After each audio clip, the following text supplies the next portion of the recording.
इधर नादिया को दो, नादिया ही नाम था है ना, नादिया को फ़ोन दो। आयरलैंड वालों को ये कोने में लग के बैठी हुई है, इसने अपना कोई तारुफ ही नहीं दिया।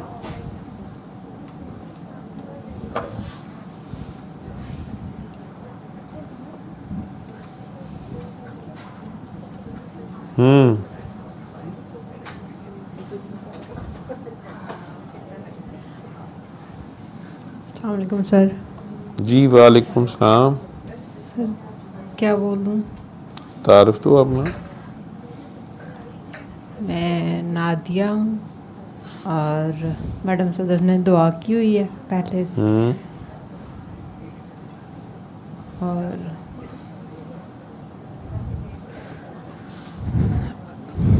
आयरलैंड से आ रहे हो? जी सर। वहाँ आप क्या कर रहे हो? Sir post doc. अभी आप, अच्छा पोस्ट डॉक, पीएचडी तो हो गई थी आपकी? जी सर। अब पोस्ट डॉक कर रहे हो? जी सर। तो किस फील्ड में हो आप? सर इलेक्ट्रिकल में।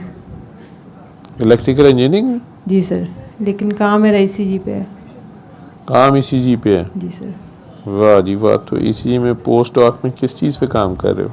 सर आजकल हम डिवाइस बना रहे हैं ईसीजी की, आर्म बैंड।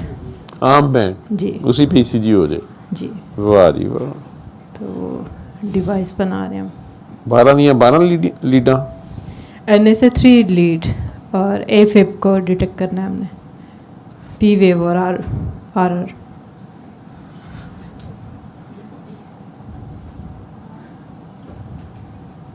सर वैसे कॉन्सेप्ट तो 2 का भी है, लेकिन हम 2 भी और 3 भी दोनों को कर रहे हैं, सिंगल चैनल 12 चैनल दोनों को।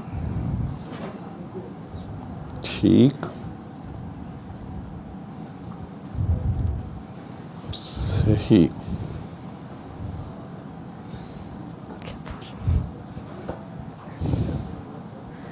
दुआ सेशन में मुद्दों बाद आके कैसा लगा? बहुत अच्छा लगा और बगैर सोचे समझे मैंने टिकट कर ली पहले ही, और बाद में बहाना मिल गया। सर मैं लास्ट दिसंबर में आई थी, तो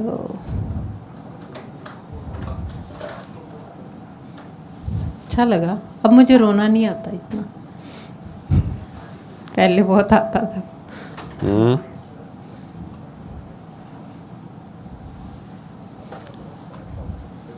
मैं मिशाल को बता रही थी कि पहले मुझे रोना बहुत आता था, पहले 3-4 दुआ सेशन में।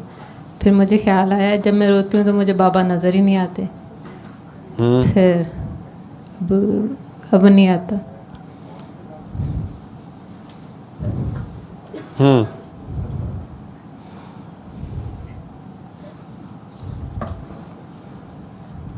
सर अभी भी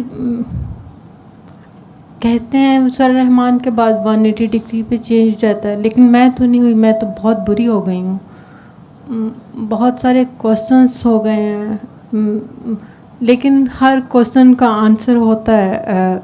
मतलब जैसे आप कहते हैं कि जितने सवाल आपके अंदर होते हैं उनके जवाब भी आपके अंदर होते हैं, लेकिन जब बहुत ज़्यादा जवाब हो जाए तब भी बहुत मसला हो जाता है। मतलब फिर मुझे कोई बहाना ही नहीं मिलता आपसे बात करने का या मैडम से बात करने का। पिछले साल मैं सारे साल सोचती रही थी कि मैं क्या क्वेश्चन करूँगी, तो मुझे कोई क्वेश्चन मिलता ही नहीं था। फिर जब मैं दुआ सेशन में आई तो उसके बाद बहुत सारे क्वेश्चंस होना शुरू हो गए, और अभी भी बहुत सारे क्वेश्चंस हैं। मुझे समझ ही नहीं आती किसी भी बात की, लेकिन मैं बहुत बुरी होती जा रही हूँ। मतलब हालांकि दुआ सेशन के दुआ के बाद मुझे अच्छा होना था। तो आयरलैंड में आप बुरी क्या हो गई हैं? कितनी बुरी हो गई हैं आप? सर समझ ही नहीं आती। पहले मुझे लगता था मैं नेगेटिव में होती जा रही हूँ, लेकिन फिर मुझे लगा नेगेटिव भी तो नंबर है। मतलब मुझे बहुत बहुत बुरी, मतलब इनफाइनाइट में भी। नहीं, हमने कब कहा कि आप बताएं आप कितनी बुरी हैं? हम तो ये पूछ रहे हैं कि किस वजह से बुरी हैं आप कह रही हैं दुआ करके आप बुरी हो गई हैं। सर बुरी जैसे कि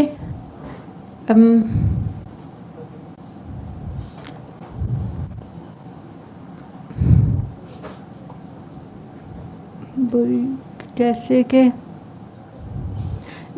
कि पहले भी अल्लाह से डर लगता था। लेकिन पहले अल्लाह के साथ फ्रेंडशिप थी। अब मुझे लगता है मेरी अल्लाह के साथ, मुझे लगता है मैं उससे बहुत ज़्यादा लड़ाइयाँ करूँ। तुम में से किस किस ने लंगर नहीं किया हुआ? ये जो करीब बैठे हुए और करने मतलब बेसमेंट में लंगर करने सुबह तक ताकत खत्म हो जाती है तेरी नहीं? जैसे कि कर लिए अच्छा। जैसे कि मुझे लगता है कि जब भी हम कुछ भी कोई गलत काम करते हैं या कोई बुरा काम करते हैं तो वो करना तो वो उस तो लंगर ही नहीं करना, दूसरी साइड पे करें तो वो उसकी इंतहा होती है। मतलब हमें लगता है कि वो बहुत बहुत बहुत बुरा काम है, मतलब इससे बुरा हो नहीं सकता। लेकिन उसके बाद हमें बाज आ जाना चाहिए, लेकिन उसके बाद हम फिर कुछ ऐसा करते हैं जो उससे बुरा होता है। तो ऐसा होना नहीं चाहिए, लेकिन हम बाज क्यों नहीं आ जाते, हम उस चीज़ से मना क्यों नहीं हो जाते। जैसे आप कहते हैं गलत आदत को छोड़ दो, मैं इतने साल हो गए मुझसे एक आदत भी नहीं, एक ही आदत है वो भी नहीं छोड़ी जा रही। तो मतलब ये तो पता है कि गलत आदत है। हाँ बहुत सारी हैं, लेकिन मैं एक पे ही बस काम कर रही हूँ, लेकिन वो भी नहीं छोड़ी जा रही। ठीक है। तो इस पे आपको शर्मिंदगी है या फख्र है? बहुत ज़्यादा शर्मिंदगी है। मतलब मुझे रोना आता है, कभी कभी मुझे लगता है मैं अल्लाह पाक के सामने टूट जाऊँ। लेकिन अल्लाह में क्या फ़ायदा होगा इससे? कुछ भी नहीं, उसको क्या लगे उसको क्या लगे, उसका फर्क ही नहीं पड़ता हमारे होने या ना होने से। तो उसका तो कुछ भी नहीं है फर्क पड़ता। तो वो हमें हमारे लिए कह रहा होता है कि यार ये चीज़ तुम्हारे लिए ठीक नहीं है, ये ना करो और ये कर लो।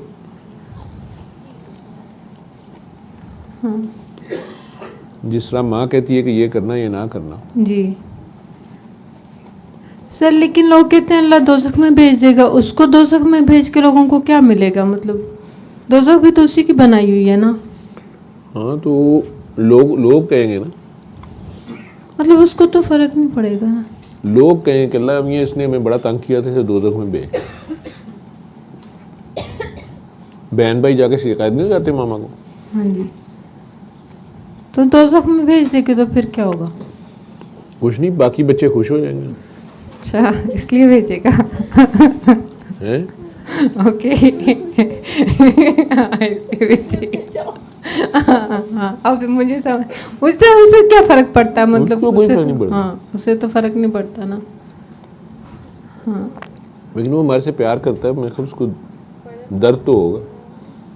वैसे भी तो दोज़ख भी तो उसी की है ना, मतलब उसी का पार्ट है ना, मतलब उसी ने बनाई हुई है ना। नहीं बनाई तो उसी ने है। तो भेज दे, उधर क्या फर्क पड़ेगा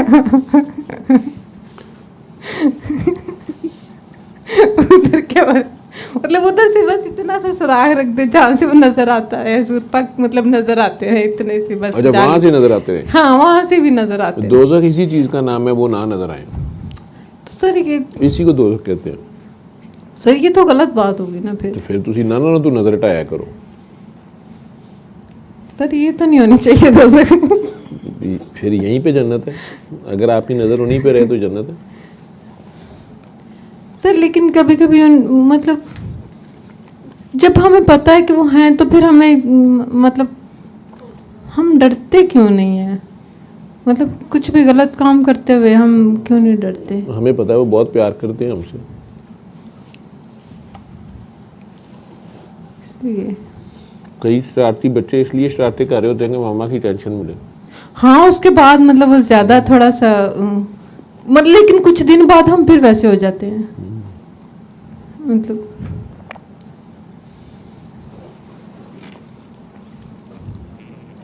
मैं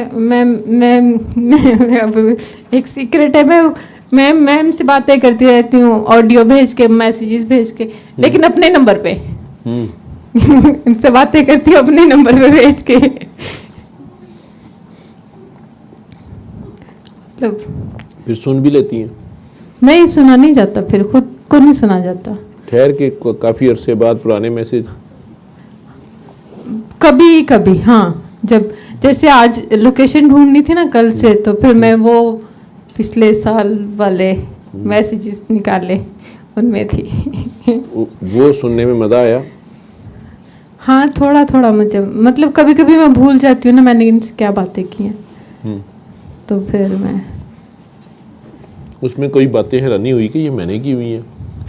मुझसे जिस दुआ सेशन में मैं कभी हूँ ना, पहले वालों में तो मैं हूँ ही नहीं, लेकिन जिसमें मैं खुद हूँ उसमें मैं वो नहीं सुन सकती, मतलब मैं खुद को नहीं सुन सकती। जैसे शुरू में मैं बहुत ज़्यादा अटैच इसलिए कि अभी भी वैसी हूँ, लेकिन जैसे मतलब मैं दुआ सेशन के बगैर नहीं रह सकती आयरलैंड में, मतलब मुझे सोना होता है तो मैं दुआ सेशन के साथ, मतलब मैं अभी भी यही सोच रही थी, मैं मिशाल को भी बता रही थी, मैंने जब भी मुझे नींद नहीं आती थी तो मैं ये कोना इमेजिन करके यहाँ पे सो जाती होती हूँ, मतलब, और फिर मैं सुबह जागती भी हूँ, फिर मतलब मैं दुआ सेशन ना लगाऊं तो मुझसे कोई काम ही नहीं होता, मैं जागती नहीं हूँ। मुझे मोशन सिकनेस है, मैं हेडफोन में दुआ सेशन लगा लूँ तो मोशन सिकनेस ठीक हो जाती है। और मैं बाहर जाते हुए, ड्राइविंग करते हुए, सब कुछ, मतलब मैं दुआ सेशन के बगैर नहीं रह सकती। मतलब मैं जिंदा हूँ या नॉर्मल हूँ तो मैं दुआ सेशन की वजह से हूँ। तो ये तो इतनी दुनिया यही कुछ कहती है, हम इसके बगैर रह नहीं सकते, हम इसको लगा के सुनते हैं, हम देखते हैं। साड़ी दे स्ट्राइक और बनते नहीं नंबर, क्या होते हैं व्यूअरशिप, ये क्या चक्कर है? माँ हमारे वो बढ़ते हैं, क्या होते हैं नहीं वो सब्सक्राइबर्स, वो भी नहीं बढ़ते। मैंने तो मुख्तलिफ चैनल से भी किया हुआ है, मुख्तलिफ अकाउंट से भी किया। पता नहीं किसने हमें ब्रेक लगाई हुई है कोई। अब तो हम सूरा रहमान लगाएं तो उस पर कॉपीराइट आ जाते हैं, वो भी किसी सियाने ने उसकी कॉपीराइट। सर मैंने शुरू में सोचा था मैं उनके कॉपीराइट्स ले लूँ, मैंने उनको ईमेल्स भी की थी जो है, लेकिन फिर बस दरमियान में छोड़ दिया कि कॉपीराइट्स तो ला के हैं।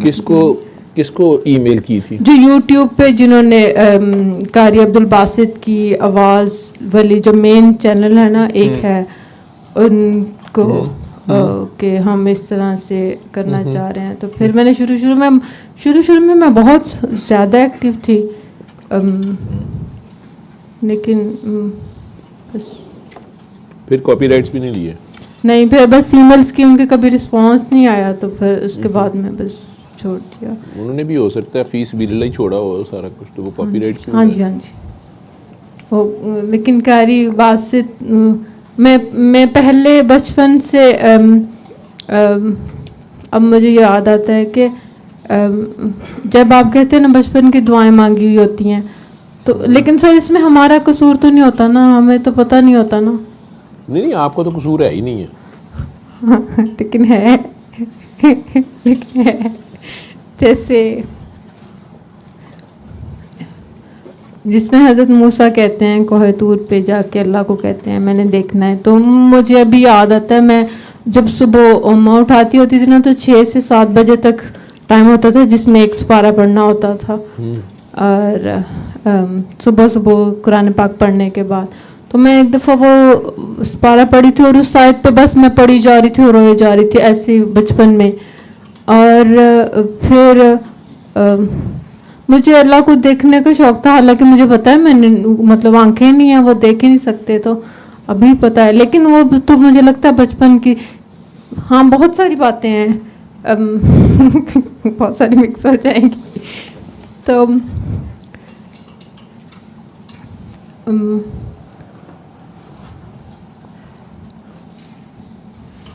फिर मुझे लगता है बड़े होके हम ज़्यादा गुनाह हो जाते हैं हमारे, बहुत ज़्यादा, तो फिर हम अल्लाह को भूल जाते हैं, उससे फ्रेंडशिप भी नहीं होती। नहीं, फिर वो जब हम पकड़े जाते हैं, फंस जाते हैं शरारतें करके, फिर रहमान याद आता है, हाँ जी फिर अल्लाह मियाँ से दोस्ती हो जाती है। सर। लेकिन फिर कुछ दिन बाद हम वैसे क्यों हो जाते हैं, मतलब फिर से अब जब एक पता है कि हम उस तकलीफ से गुजरे हुए हैं, फिर हम दोबारा करते हैं, हमें पता होता है कि हम उस तकलीफ से दोबारा गुजरेंगे, लेकिन फिर भी हम वही करते हैं। जैसे आजकल मुझे एक और क्वेश्चन बहुत तंग कर रहा था कि जब हमें पता होता है कि हमने जो दुआ मांगेंगे वो कबूल होगी, तो जैसे आप कहते हैं कुछ दुआएं मकबूल नहीं हम रख पाएंगे, हम उसको संभाल ही नहीं पाएंगे, तो फिर हमें पता होता पहले से, फिर हम वो दुआ क्यों मांगते हैं, मुझे समझ नहीं आती। फिर उस रास्ते पे जाते जब पता है सामने लिखा, आप कहते हैं ना गुनाह ना करना इख्तियार में होता है, तो फिर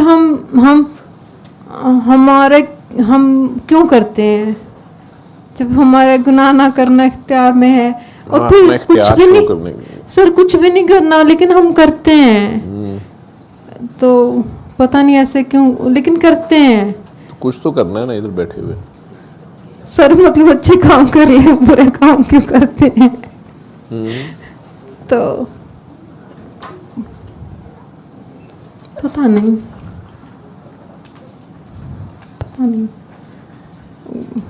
अभी मुझे बाद में बहुत सारी बातें याद आएंगी जो मैंने करनी होंगी। कर लो जो याद आ रही है।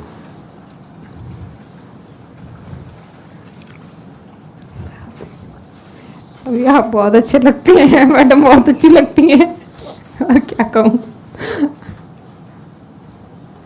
अच्छा चलो, ये तो कोई। और मेरी पीएचडी भी आपके वजह से हुई है, वरना नहीं होनी होती, अब तक मैं मर मुर गई होती। क्यों? मैंने पीएचडी सच में जैसे अभी कोई बता रहा था मरने का, मेरा दिल कर रहा था, और मैं लिटरली अभी मुझे क्योंकि जब शुरू में मुझे जब दुआ का सब कहते हैं ना कि आपको वो जो जादूगर वाली वीडियो थी उससे उनको ज़्यादा हुआ, लेकिन मुझे याद पड़ता है मैं बहुत पहले एक दफ़ा कोई फेसबुक पे क्लिप आया था, लेकिन मैं देख नहीं पाई थी, वो मुझे लगा बहुत इंटेंस थी, और मुझे लगा वो कोई म्यो हॉस्पिटल का कमरा है, वहाँ पे प्रोफेसर एक सर थे जिनसे माँ का चेकअप कराते, मुझे लगा वो, लेकिन मुझे लगा वो बहुत इंटेंस है, मैं कभी वो सुन नहीं पाई। और उसके कुछ अर्से बाद जब मैं बहुत कोविड के बाद बहुत ज़्यादा डिप्रेशन में थी, और फिर वहाँ पे डॉक्टर्स ने कहा मुझे बहुत लाइफ थ्रेटनिंग इशू है, फिर वो भी ख़त्म हो गया। फिर उसके बाद स्टडी भी नहीं हो रही थी, लैब्स भी बंद थी, कुछ भी नहीं हो रहा था, तो मैं बहुत ज़्यादा डिप्रेशन में चली गई थी, इतना ज़्यादा कि मैं आंखें नहीं बंद कर पाती थी, मतलब मैं अगर आंखें बंद कर लूँ तो मुझे दुनिया घूमना शुरू होती थी। मैं जाए नमाज पे खड़ी नहीं हो पाती थी, मुझे अभी भी लगता है कि मेरा दिल करता था मैं भाग जाऊँ। अभी तो मैं बात कर रही हूँ, लेकिन तब मैं इमेजिन भी नहीं कर सकती थी कि मैं, मतलब अल्लाह तो इतना बड़ा है, मैं उसके सामने कैसे जा सकती हूँ। मतलब मुझे इमेजिन करना कि आप अल्लाह के सामने खड़े हो, मतलब अभी भी मैं नहीं इमेजिन कर पाती कि मतलब आप उसके सामने खड़े हो, मुझे नहीं, अभी भी मैं नहीं कर पाती। लेकिन फिर मैं एक दफ़ा बस ऐसे देखते देखते स्क्रॉल करते यूट्यूब या फेसबुक आ गई, फिर वहाँ से मैंने पहली देखी वीडियो, फिर दूसरी देखी, तीसरी देखी, वो बहुत रातें मैं देखती रही। फिर मैंने नंबर पे मैसेज किया, फिर उन्होंने मुझे दुआ सेशन का कहा, और मैं दुआ मैं नहीं सुन पाती थी, सूरह रहमान भी नहीं सुन पाती थी, मैं बहुत रोती थी और फिर सो जाती थी। दिन में एक दफ़ा मैक्सिमम मुझसे सुनी जाती थी। एक दिन तो ऐसा हुआ, मैं एक दफ़ा सुनी फिर सो गई, दूसरी दफ़ा सुनी फिर सो गई, तीसरी दफ़ा तो मुझे इतना गुस्सा भी आता था, मैं सो क्यों जाती हूँ।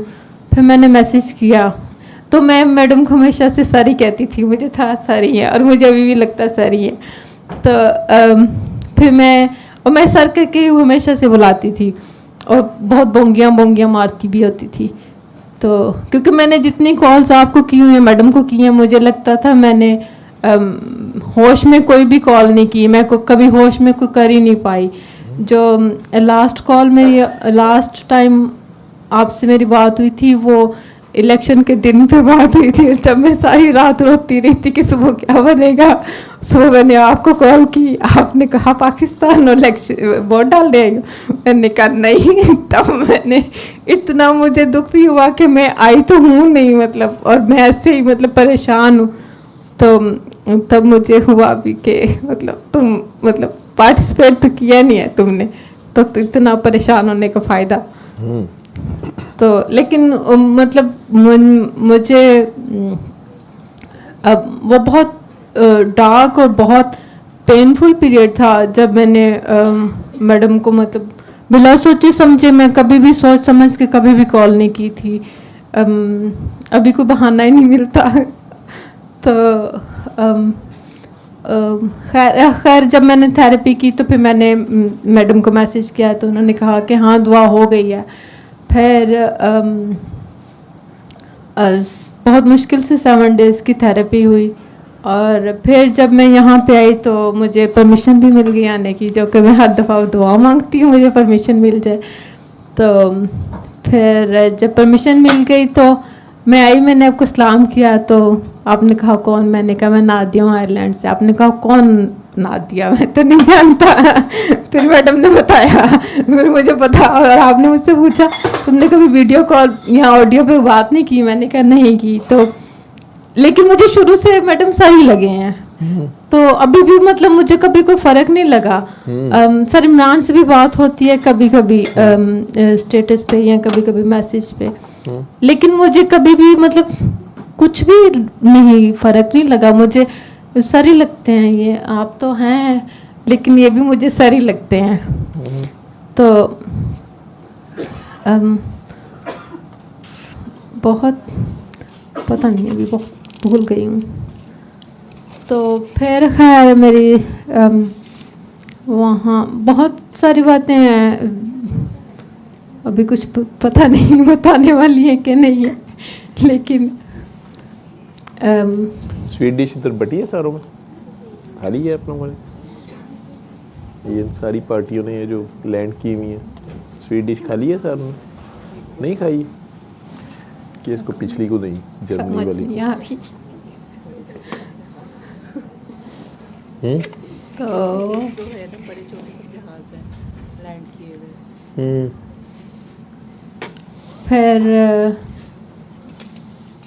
फिर मैंने मैडम को वो बहुत दफ़ा सुना। अभी तो जब मैं इनको मिस करती हूँ ना तो वो इनका है दुआ सेशन जो कोई महरम राज नहीं मिलता, इस पे है वो वाला। तो मैंने जब पहली दफ़ा वो, तो फिर मैंने कुछ अर्से बाद ही दुआ के बाद ही वो मैंने जब सुना तो मुझे आंसर मिल गया। मुझे नहीं पता वो क्या आंसर था, लेकिन मैं बहुत सुकून में होगी कि मैंने इनसे दुआ की हुई है। और मेरे और मुझे लगता है मेरे पास प्राउड करने के लिए बस यही है कि मैंने दुआ की हुई है, मतलब मैं काउंटिंग में हूँ, मतलब नंबर्स में हूँ। तो और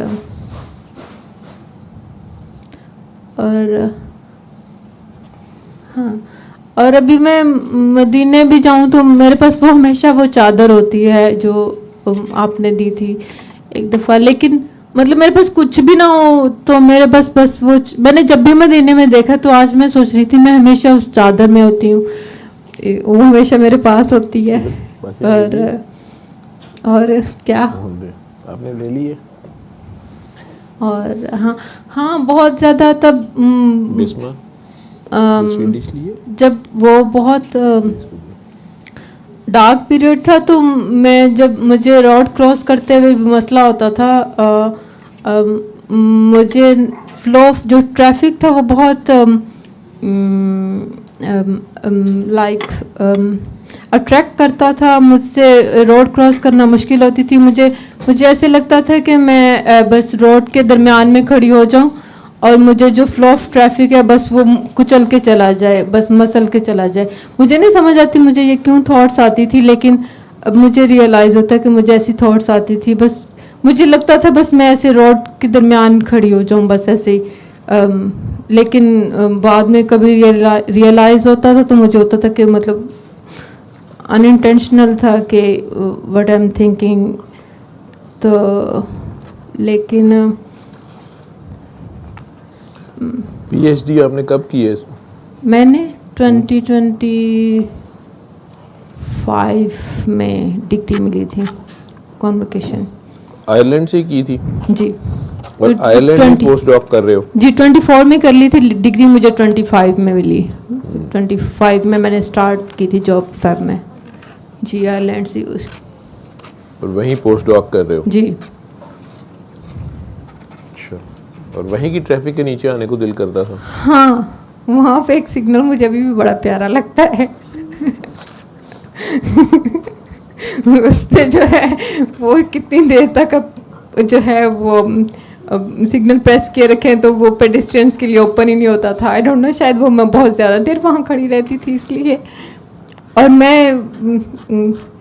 मुझे सारे वैम्पायर कहते थे। मैं बस सुबह को सो जाती थी और बस मगरिब असर के बाद, मगरिब के पास जो है वो तब उठती थी और पीएचडी के लिए मतलब पीएचडी का काम करती थी। और दरमियान में बहुत सारे मैं जो साइकोलॉजिस्ट के पास भी गई, वहाँ पे भी तो उन्होंने इतनी ज़्यादा टैबलेट्स दी, लेकिन टैबलेट्स लेके मैं सुन हो जाती थी, टुन हो जाती थी, और सुन भी हो जाती थी, टुन भी हो जाती थी।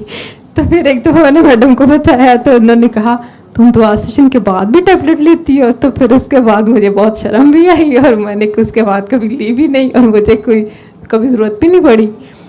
और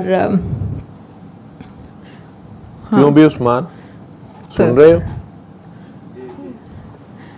तो खैर मैं अभी ये बात करी थी कि कुछ चीज़ें कॉज एंड इफ़ेक्ट से बहुत ऊपर होती हैं। जैसे मैंने ऐसे बिना सोचे समझे बगैर टिकट कर ली, अभी मेरा सुपरवाइज़र देखेगा तो मुझे मारेगा। लेकिन बाद में मेरा एक्सक्यूज़ बना, वो टूथ स्टार्ट हो गई और फिर मैंने बहुत पहले की टिकट कर ली थी, लेकिन सुपरवाइज़र को एक वीक पहले बताया। और उस सारे दौरान मेरी टूथेक चलती रही। मतलब पहले मैंने ऑगमेंटन के भी कोर्स किया, लेकिन उसके बाद स्वेलिंग हो गई। मतलब वो एक मेरे पास एक्सक्यूज़ आ गया, खाई गई है कि मैंने छुट्टी पे जाना है। तो फिर मैंने एक हफ्ता पहले उसको बताया। लेकिन आज मैंने एक एक्सट्रैक्शन भी हुई, मतलब रियल वाला एक्सक्यूज़ हो गया ना।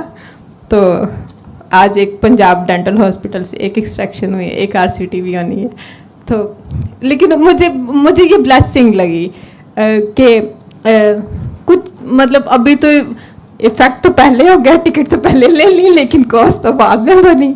तो मुझे लगता है कुछ चीज़ें बहुत ब्लेसिंग्स भी होती हैं और कुछ पेन्स भी ब्लेसिंग्स होती हैं। लेकिन मुझे अभी भी इस बात तकलीफ़ भी होती है कि हम उस चीज़ को, मुझे पता है कि जब मैं ये काम करूँगी या इस चीज़ में जाऊँगी तो मुझे उस चीज़ में से गुजरना है, तकलीफ़ होनी है, लेकिन मैं वो क्यों करती हूँ, मुझे इस बात की समझ नहीं आती। मेरे इख्तियार में आई डोंट नो क्या है, लेकिन गुनाह करना मैं करती हूँ, मुझे नहीं समझ आती मैं क्यों करती हूँ। आपको देख के मैं सागर सिद्दीकी साहब याद आता। मिशाल को दे माइक, मिशाल को दे दो, स्वीट डिश पे पकड़ो, नीचे से खीर वो खा लो।